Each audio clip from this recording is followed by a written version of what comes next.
During previous episodes, we have explored several tales involving vehicles which have become closely associated with the paranormal. These include the vengeful spirit believed to have stalked the crew of the German submarine UB-65 and the cursed 1964 Dodge 330 known as the Golden Eagle. In this episode, we will finally be adding an aircraft to the list of allegedly haunted transports as we retell the story of the ghosts of Flight 401.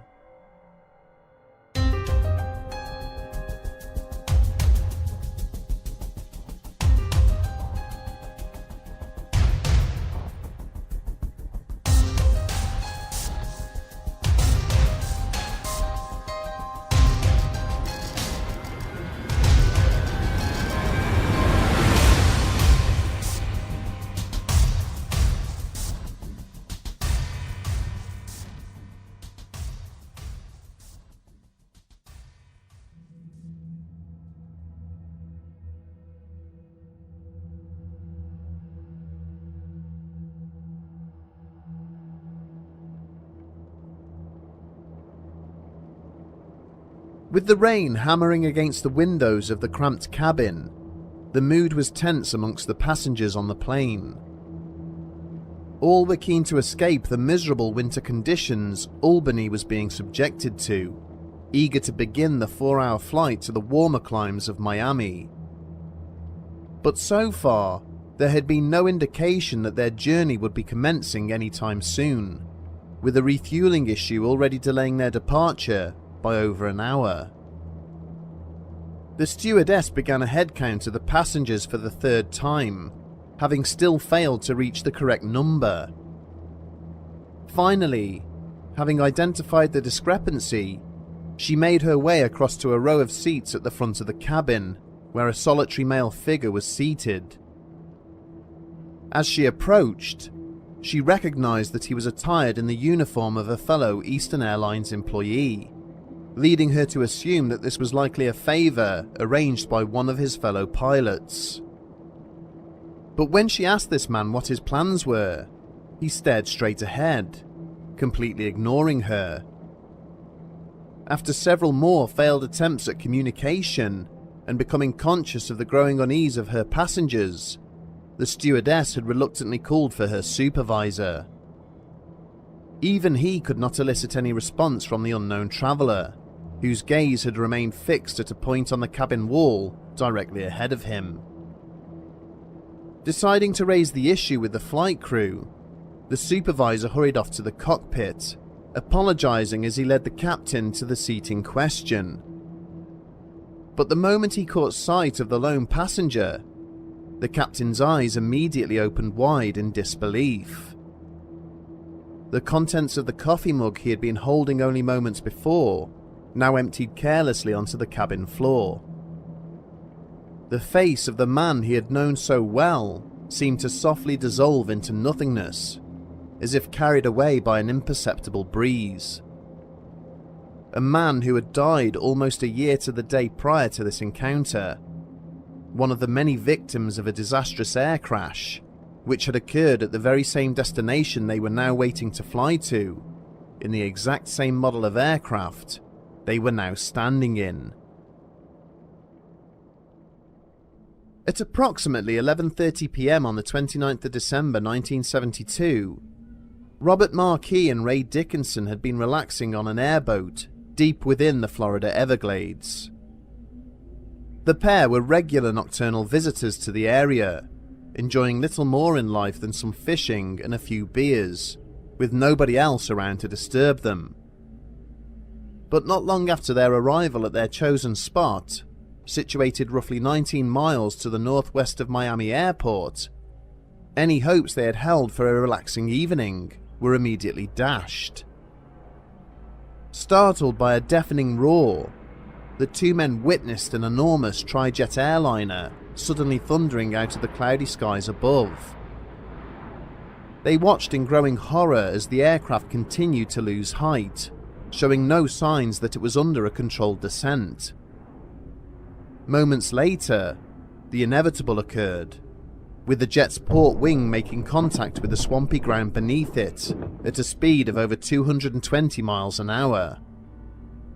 Almost immediately, it began to break up into much smaller fragments, pulling the rest of the aircraft down hard in the same direction. Seconds later, the undercarriage and engine on the wing in question broke apart, as the main fuselage followed close behind. The airliner's cockpit and main cabin disintegrated almost immediately upon impact, with only the tail section remaining remotely intact as it split away from the rest of the plane. But thankfully, there was no explosion. The plane's remaining fuel and other chemicals simply leaked into the swampy waters around it, rather than igniting. Markey and Dickinson immediately powered headlong into the chaos, pulling survivors from the water and hauling them to higher ground. It would be due to their efforts and the cloying swamp water that sealed otherwise serious wounds that enabled just under half of those who had been aboard to survive the crash, albeit sustaining a variety of horrific injuries as a result of broken bones and severe chemical burns. The investigation into the disaster took little time in identifying the cause, with the surviving crew members and flight recorders painting a terrifying picture of the plane's final moments. The Lockheed TriStar designated Flight 401 had been in service with Eastern Airlines for 6 months at the time of the disaster. During that period, it had regularly made the return trip between JFK in New York and Miami's International Airport without any significant issues. All 3 of her flight crew were veterans of the airline industry, having logged thousands of hours of flight time, and on this trip, an additional technical officer also happened to be present. But as the TriStar lined up on approach to land, the first officer reported that the green light, which would indicate the landing gear was down, had not illuminated.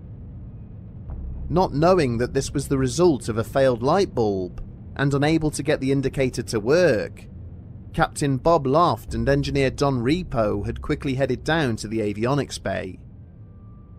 As Loft had been hurrying from the cockpit, he ordered First Officer John Stockstill to put the TriStar into a holding pattern and to activate the autopilot. But as the captain had turned back to his engineer, he brushed against the controls and inadvertently placed the plane into a slow descent, which the newly engaged autopilot would maintain from that point on. As a consequence, whilst his colleagues were visually confirming the landing gear had in fact descended, Stockstill mistakenly believed that he was cruising at a steady altitude. The audible alarm designed to warn the flight crew that they had fallen below 2,000 feet went unnoticed as Repo had not been seated at his post to hear it.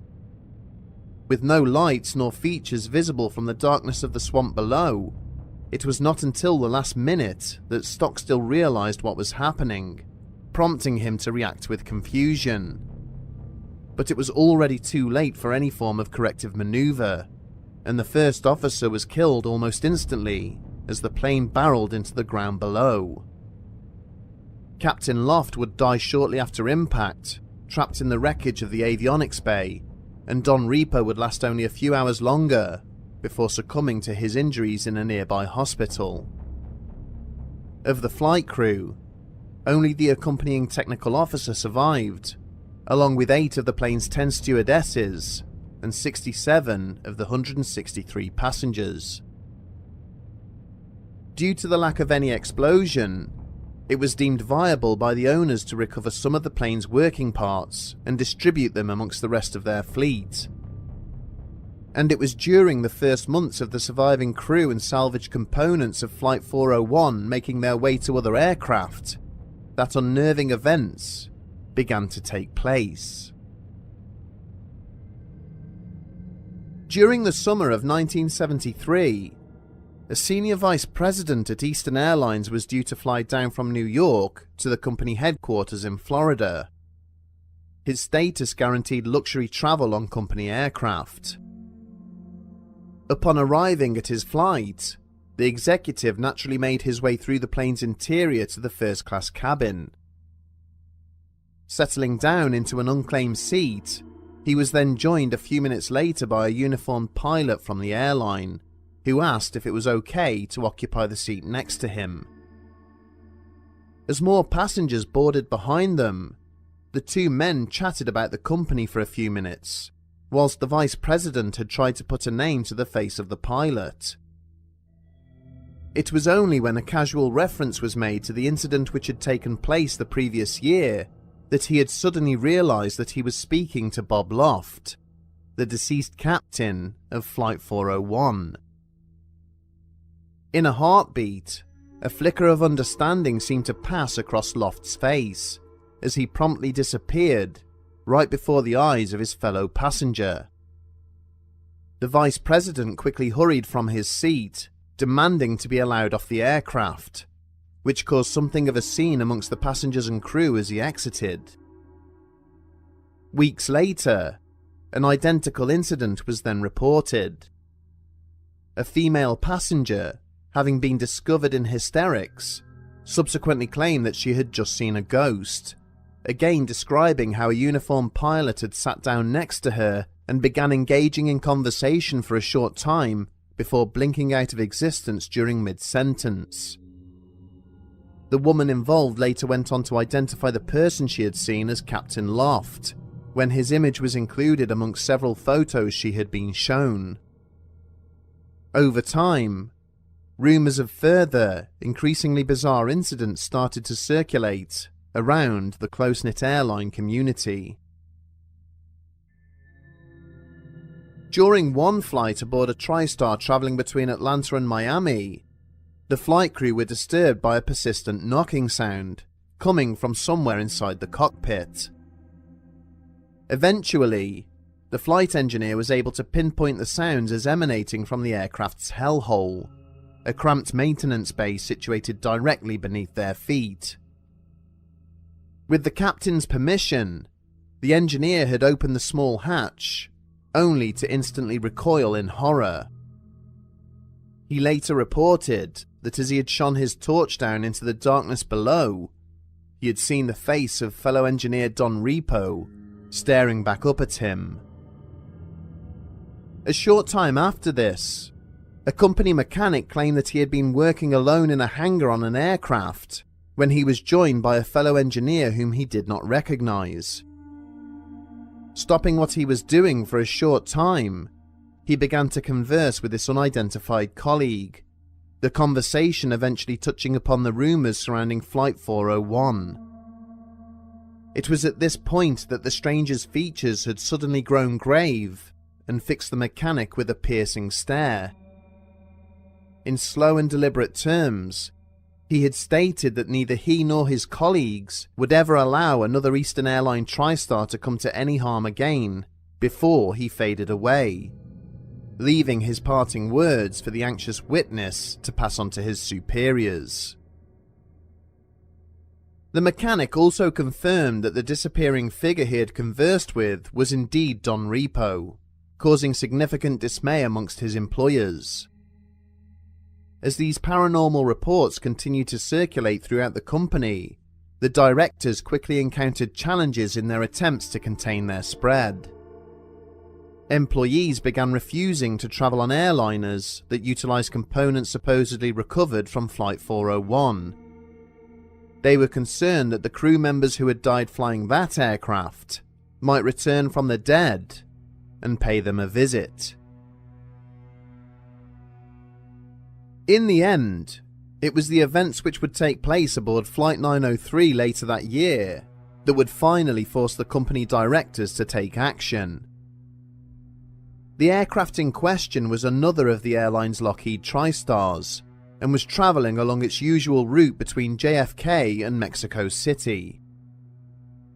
One of the stewardesses aboard, Faye Merriweather, had been doing her rounds when she looked up for a moment to see the face of Don Repo peering in at her through a window. Suppressing every urge in her body to scream out in terror, Merriweather rubbed her eyes several times, hoping that the apparition would simply disappear. but it was only when she called upon one of her colleagues that the image of the dead engineer finally faded away. Before disappearing from the window, however, the second stewardess caught a quick glimpse of Repo's face, whom she knew from having served on previous flights with him. A few minutes later, as she sat in the galley trying to calm her nerves, Merriweather had suddenly heard a disembodied voice warning her to watch out for the fire on the plane. In a panic, she hurried to the cockpit and told the flight crew what had happened, but they were unable to find any trace of such a danger on any of their sensors. It was only on the return trip back to JFK that the TriStar's starboard engines suddenly began to smoke, with a serious fire developing and spreading out along the wing. With the crew already somewhat on edge from the ghostly prediction issued by Merriweather during the previous flight, they were quickly able to extinguish the blaze and land safely. But upon doing so, they had requested to know whether their aircraft was carrying any of the parts that had been salvaged from Flight 401. With such demands having now spread throughout their fleet, the board was forced to accede to the wishes of their employees, giving orders that every part of the doomed airliner be identified and removed from sister aircraft, to be taken away and destroyed, ensuring they could never be used again. In the aftermath of this act, there were no further reported sightings of either Bob Loft nor Don Repo on any aircraft belonging to Eastern Airlines. And the promise made by Repo to the engineer he had appeared before also seemed to be fulfilled, as no Eastern Airlines TriStar was ever involved in another incident, right up until the point that the company finally closed its doors in 1991. The tale of the ghosts of Flight 401 remains one of the most famous ghost stories in modern times, so much so that the events were depicted in a TV movie filmed in 1978. With the large number of people involved, an official investigation, and written reports regarding the encounters, it is difficult to argue that the events in question did not take place.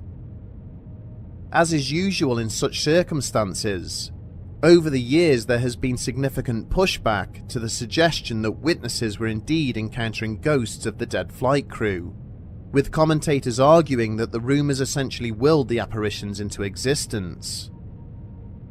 As people began to anticipate seeing them during flights, one could suggest that perhaps their minds were simply responding to a pre-planted suggestion, or even manufacturing false memories as a means of managing the uneasiness they were experiencing.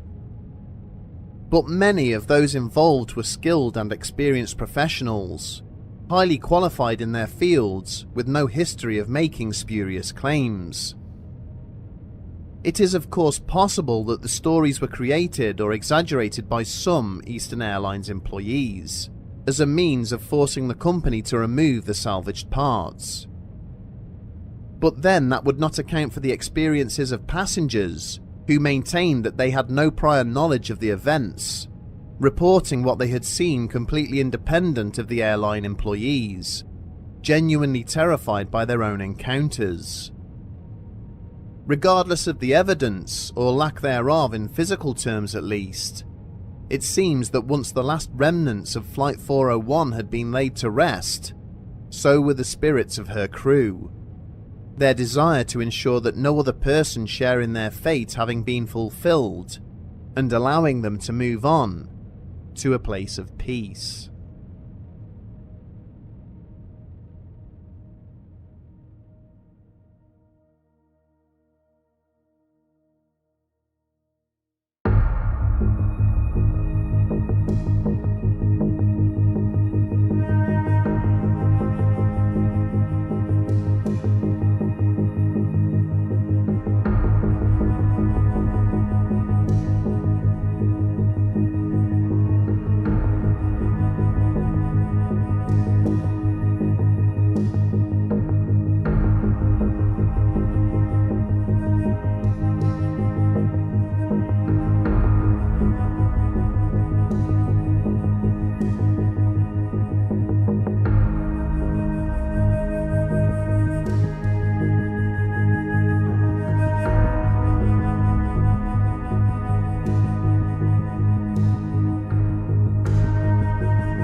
Take your white finger, slide the nail under the top and buttons of my blazer. Do you mind?